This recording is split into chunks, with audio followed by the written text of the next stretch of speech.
पिछली क्लास में आप लोगों ने what is democracy, features of democracy, meaning and definition पढ़ा है। और इस वीडियो में आप शुरू करेंगे सबसे पहले टाइप ऑफ डेमोक्रेसी यानी लोकतंत्र के प्रकार। तो टाइप ऑफ डेमोक्रेसी की बात करें तो लोकतंत्र दो प्रकार का होता है। There are two types of democracy यानी लोकतंत्र दो प्रकार का होता है। पहला है डायरेक्ट डेमोक्रेसी या प्रत्यक्ष लोकतंत्र, ठीक है ना। और दूसरा है इनडायरेक्ट डेमोक्रेसी यानी कि अप्रत्यक्ष लोकतंत्र। तो प्रत्यक्ष लोकतंत्र क्या है? ऐसी शासन प्रणाली जिसमें जनता सीधे शासन संबंधी महत्वपूर्ण नीतिगत फैसलों पर मतदान करती है। यानी जो जनता है जब सीधे किसी भी महत्वपूर्ण निर्णय पर अपना मतदान करती है उसे प्रत्यक्ष लोकतंत्र या कहें कि डायरेक्ट डेमोक्रेसी कहते हैं। अब वो एग्जाम्पल अगर कहें तो इस समय या स्विट्जरलैंड के कुछ कैंटनों में है। इस डेमोक्रेसी की बात करें तो इसमें जैसे कहा गया जिसमें जनता सीधे महत्वपूर्ण नीतिगत फैसलों पर मतदान करती है, यानी कोई भी निर्णय लेना है, कोई भी फैसला लेना है तो जनता से मतदान कराना पड़ेगा, सीधे जनता से। तो बड़े देशों में ऐसा संभव नहीं है क्योंकि कई करोड़ों की संख्या को कहीं पर इकट्ठा नहीं किया जा सकता। इसलिए जानना है कि जो डायरेक्ट डेमोक्रेसी है, प्रत्यक्ष लोकतंत्र है, ये छोटे कंट्रियों यानी जो छोटे देश हैं उनके लिए ही ये उपयुक्त होती है। यानी governments govern system in which people directly vote on important policy decision related to governance is called direct democracy. In some state of Switzerland यानी स्विट्जरलैंड के कुछ राज्यों या कैंटनों में यह व्यवस्था प्रचलित है। अब है इनडायरेक्टली या इनडायरेक्ट डेमोक्रेसी या प्रत्यक्ष लोकतंत्र। तो इसमें ऐसी शासन प्रणाली जिसमें महत्वपूर्ण नीतिगत फैसले जनता द्वारा चुने गए प्रतिनिधि करते हैं, यानी जैसे जहां पर जनता अपने प्रतिनिधि चुनती है और वो प्रतिनिधि नीतिगत फैसले लेते हैं वहां अप्रत्यक्ष लोकतंत्र होता है। यानी govern system in which important policy decision are taken by representative elected by public is called of indirectly democracy. यानी जो जिसमें रिप्रेजेंटेटिव इलेक्टेड जो जनता द्वारा चुने प्रतिनिधि होते हैं वह निर्णय लेते हैं। इसके एग्जाम्पल में जैसे भारत है, जितनी भी बड़ी कंट्रियां हैं वहाँ यही सिस्टम है कि हम अपने कैंडिडेट्स या प्रतिनिधि भेज देते हैं और वह जाके वहाँ पर निर्णय लेते हैं, डिसीजन लेते हैं। तो इस प्रकार से लोकतंत्र के दो प्रकार से हैं, डायरेक्ट एंड इनडायरेक्ट डेमोक्रेसी। चलिए अब अगला है, आपको उस दिन बताए थे व्हाट इज डेमोक्रेसी और व्हाई डेमोक्रेसी पढ़ना है। तो आज पढ़ना है ये भी देखना है लोकतंत्र ही क्यों जरूरी है। तो इसके लिए हमें लोकतंत्र के पहले गुण और दोषों को जानना है, उसके बाद यह निर्णय लेना है कि लोकतंत्र क्यों जरूरी है। तो सबसे पहले इसके लिए हमें लोकतंत्र के गुण और दोष या कह दें कि उसकी मेरिट्स एंड डिमेरिट्स के बारे में जानना है। डेमोक्रेसी की क्या मेरिट्स हैं, क्या डिमेरिट्स हैं। तो पहले टॉपिक पे आएंगे आर्गुमेंट्स अगेंस्ट डेमोक्रेसी यानी कि लोकतंत्र के खिलाफ तर्क, यानी यह कहें डिमेरिट्स पहले देखेंगे कि लोकतंत्र के खिलाफ तर्क या लोकतंत्र की डिमेरिट्स क्या है। तो हमने 5 डिमेरिट्स बताई है, होती बहुत डिमेरिट्स हैं, आपको 5 डिमेरिट्स के बारे में बता रहे हैं। तो पहला, शासन पद्धति में अस्थिरता यानी इनस्टेबिलिटी इन गवर्नमेंट्स, यानी कि लोकतंत्र शासन जो होता है उसमें शासन की स्थिरता नहीं होती है। देखिए, लोकतांत्रिक शासन प्रणाली में प्रत्येक 5 वर्ष में चुनाव होते हैं जिनमें लगातार नेता बदल जाते हैं और सरकारें बदल जाती हैं। और कभी कभी जब अल्पमत की सरकार होती है तो अपना कार्यकाल यानी 5 वर्ष पूरा होने से पहले ही सरकार गिर जाती है या समाप्त हो जाती है। इसलिए शासन में अस्थिरता पैदा होती है या स्थिरता रहती है। In this system of democracy election are held every 5 years in which leaders and governments keep changing. Sometimes government end before term due to minority. This creates instability in governments, यानी कि इसके कारण सरकार में अस्थिरता स्थापित हो जाती है। लगातार सरकार बदलती है, लगातार नेता बदलते हैं, इसलिए गवर्नमेंट में स्थिरता नहीं रहती है। दूसरा, निर्णय में विलंब, डिसीजन डिलेट्स। लोकतांत्रिक शासन प्रणाली में कोई भी महत्वपूर्ण निर्णय जब सदन में लिया जाता है तो एक लंबी बहस और चर्चा होती है, और इस बहस और चर्चा में लंबा समय लग जाता है, जिसके निर्णय लेने में देरी हो जाती है। यानी any important decision in a democratic governance system is the taken after long debates and discuss in the house which delay the decision। इसके कारण डिसीजन लेने में या निर्णय लेने में देरी हो जाती है, और ये समस्या तब होती है जब कभी आपात की स्थिति होती है या बाह्य आक्रमण की स्थिति होती है, तो जल्दी डिसीजन नहीं लिया जा पाता है। थर्ड नंबर, धन और समय का अपव्यय। इस डेमोक्रेटिक व्यवस्था में धन और समय का अपव्यय होता है, यानी लॉस होता है, यानी wastage of money and times. यानी लोकतंत्रीय शासन प्रणाली में प्रत्येक 5 वर्ष बाद चुनाव होते हैं, जिसमें भारी मात्रा में सरकार पर खर्च का बोझ आता है। यानी जब चुनाव करा जाते हैं तो उनमें कई हजार करोड़ खर्च आता है।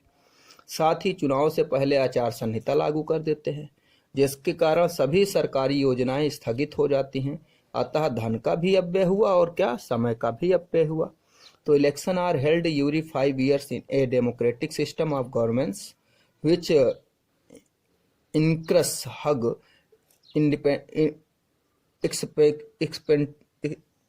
expenditures of governments.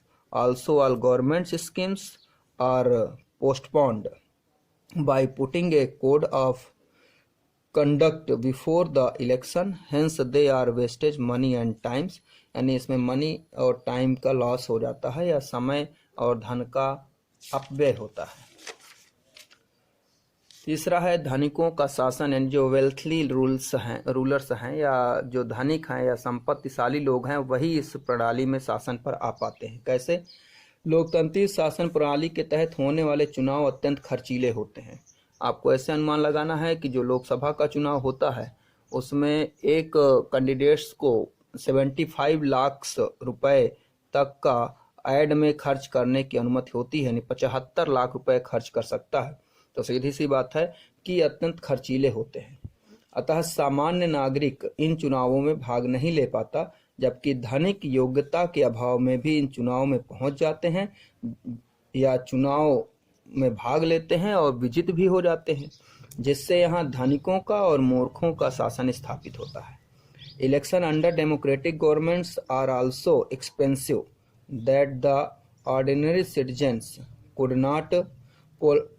could not participate in these elections, whereas wealthy people reach the governments even in the absence of merits which establish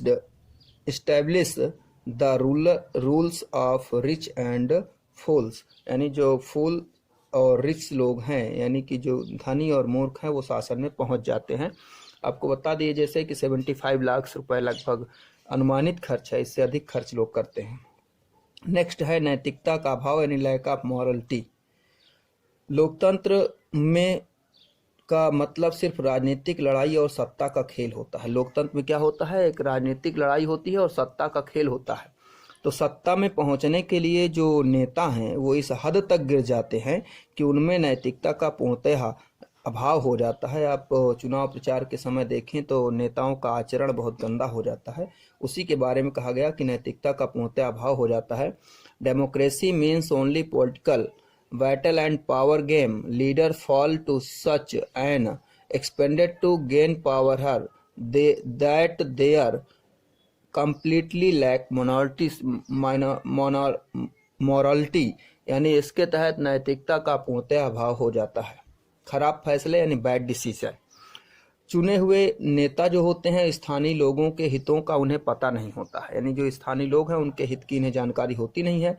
इसके चलते खराब फैसले हो जाते हैं। The elected leaders do not know the interest of the local peoples, these lead be to bad decision, जिसके कारण यह खराब फैसले ले लेते हैं। नहीं, जो सांसद हैं वो स्थानीय लोगों की समस्याओं को तो जानते नहीं हैं, उनकी समस्याओं का उन्हें पता नहीं रहता, जिसके कारण जो डिसीजन होते हैं वो क्या होते हैं, खराब हो जाते हैं।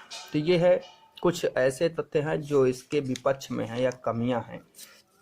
अब आपको जानना है उनके पक्ष में तर्क यानी कुछ अच्छाइयों के बारे में जानना है, इसके बाद डिसीजन लेना है कि क्या क्यों जरूरी है।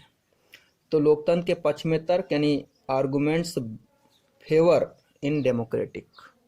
तो पहला है उत्तरदायी शासन, नॉर्दर्न गवर्न सिस्टम्स, यानी लोकतंत्रीय शासन पद्धति में प्रतिनिधि जनता द्वारा चुने जाते हैं, लोग उनको चुनते हैं। इसलिए लोकतंत्र में यह जरूरी है कि शासन करने वाले आम लोगों की जरूरतों का ध्यान दें, क्योंकि जनता के प्रति उत्तरदायी होना पड़ेगा। अगर हम जनता से वोट लिए हैं, उत्तरदायी नहीं हुए, तो अगली बार वोट हमको नहीं देंगे। तो वही है, शासन करने वाले आम लोगों की जरूरतों का ध्यान दें, अन्यथा अगले चुनाव में लोग उन्हें बाहर का रास्ता दिखा देंगे। इसलिए यह एक उत्तरदायी शासन व्यवस्था है। यानी representative in the system of democracy governs are elected by the public. Therefore, it is important in democracy that the governing peoples should pay attention to the needs of the common people. Otherwise, people will show them the way out in the next election. Therefore, it is responsible government. समझ आ गया? यानी अगर जनता के प्रति उत्तरदायी नहीं है candidates या जो रिप्रेजेंटेटिव लोग हैं, तो वह क्या होगा, अगली गवर्नमेंट्स अगले चुनाव के समय उन्हें बाहर कर दिया जाएगा या उन्हें बाहर का रास्ता दिखा दिया जाता है। दूसरा, बेहतर निर्णय की संभावना, पॉसिबिलिटी ऑफ बेटर डिसीजन, यानी लोकतंत्र में बेहतर निर्णय की संभावना अधिक होती है। लोकतंत्र में किसी भी निर्णय को लेने से पहले उस पर व्यापक बहस व चर्चा की जाती है, जिससे लाभ व हानि को ध्यान में रखते हुए निर्णय लिया जाता है, जिसमें लाभ और हानियों को ध्यान में रखकर निर्णय लिया जाता है। अतः लोकतंत्र में बेहतर निर्णय की संभावना होती है। यानी एक बहस होती है, एक चर्चा होती है। यानी जब कोई भी डिसीजन लेता होता है तो सदन में दोनों सदनों पर उस मामले पर बहस होती है। जब दोनों सदन उस मामले को पारित करते हैं, तब जो है उस पर राष्ट्रपति हस्ताक्षर करते हैं और फिर उसके बाद कोई डिसीजन तय होता है या कानून बनता है। तो वही है, लोकतंत्र में किसी भी निर्णय को लेने से पहले उस पर व्यापक बहस व चर्चा की जाती है, से लाभ और हानि को ध्यान में रखकर निर्णय लिया जाता है। यानी before taking any decision in a democracy it is widely debates and discuss in which the decision is taken keeping in mind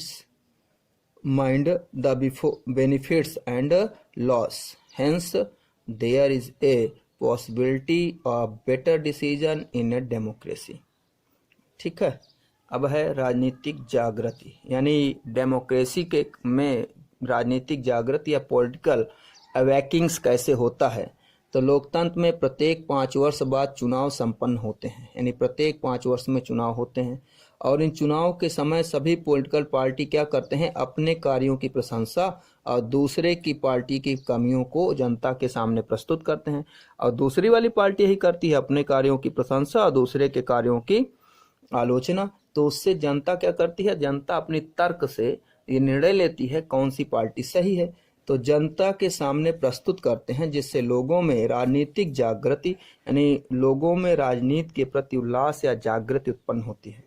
election and every 5 year in the democracy in which all political parties praises their work and present in the shortcomings of otherwise works to the public, which creates political awakening among the people।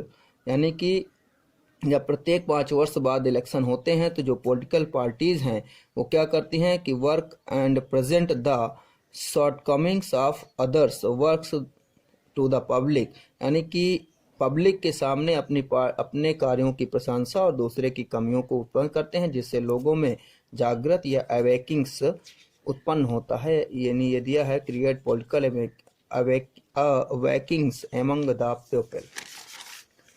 अगला है क्रांति की संभावना कम, यानी कि लोकतांत्रिक शासन प्रणाली में लेस लाइकली टू रिवोल्यूशन, यानी क्रांति की संभावना कम होती है। वैसे क्रांति की बात करें तो जहाँ तानाशाह होते हैं जहाँ राजा हो जाते हैं और अपनी इच्छा का शासन चलाते हैं, वहीं लोगों को क्रांति करना पड़ता है।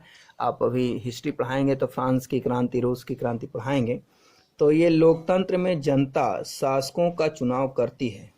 यदि कोई सरकार जनता की इच्छा अनुसार कार्य नहीं करती तो उन्हें क्रांति करने की जरूरत नहीं होती है, बल्कि वह अगले चुनाव में शासक दल अगले चुनाव का इंतजार करते हैं, 5 साल का इंतजार करते हैं और अगले चुनाव में शासक दल को बाहर का रास्ता दिखा देते हैं, या कहें कि उसके पक्ष में मतदान नहीं करते हैं। यानी in democratic the people elect the rulers if A government does not act according to the wishes of the pupils, so they don't need revolutions. Rather, he shows their way out of the ruling party in the next election. यानी कि कुल मिलाकर समझना है कि लोकतंत्र में जनता जब शासन का चुनाव करती है और जब जो रूलर्स हैं वो पीपल्स के अनुसार काम नहीं करते, उनके अकॉर्डिंग काम नहीं करते हैं, तो उन्हें किसी प्रकार के रिवोल्यूशन की ज़रूरत नहीं होती है, बल्कि नेक्स्ट इलेक्शंस होंगे उनमें उन्हें बाहर का रास्ता यानी way out of the ruling parties, उस पार्टी को बाहर का रास्ता दिखा देना होता है। और लास्ट है नागरिकों का सम्मान, रेस्पेक्ट ऑफ सिटीजन। लोकतंत्र की बात करें तो राजनीतिक समानता के सिद्धांत पर आधारित होती है। यानी अगर इसकी बात कहें तो प्रिंसिपल ऑफ पॉलिटिकल इक्वलिटी के सिद्धांत पर ये चलती है। यहाँ गरीब अनपढ़ को भी वही दर्जा प्राप्त होता है जो अमीर और पढ़े लिखों को होता है। Here is poorest and the literate also get the same status as the rich and educated people. और साथ में लोग किसी शासक की प्रजा न होकर खुद शासक होते हैं, क्योंकि यहाँ जनता ही शासक का चुनाव करती है। इसलिए लोकतंत्र में शासक की संज्ञा पे जनता ही होती है। इसलिए people are themselves rulers not subject any rulers. Rules and rulers मतलब इसमें रूल्स एंड रूलर्स है, या कहें कि यहाँ देखिए लोग किसी भी शासक की प्रजा न होकर खुद अपने शासक हैं, वही है people are themselves rulers not subject any rulers. यानी कि खुद शासक होते हैं, इसीलिए अपने आप को क्या समझते हैं, यहाँ सभी प्रकार के सिटीजन्स का सम्मान होता है या रिस्पेक्ट होता है।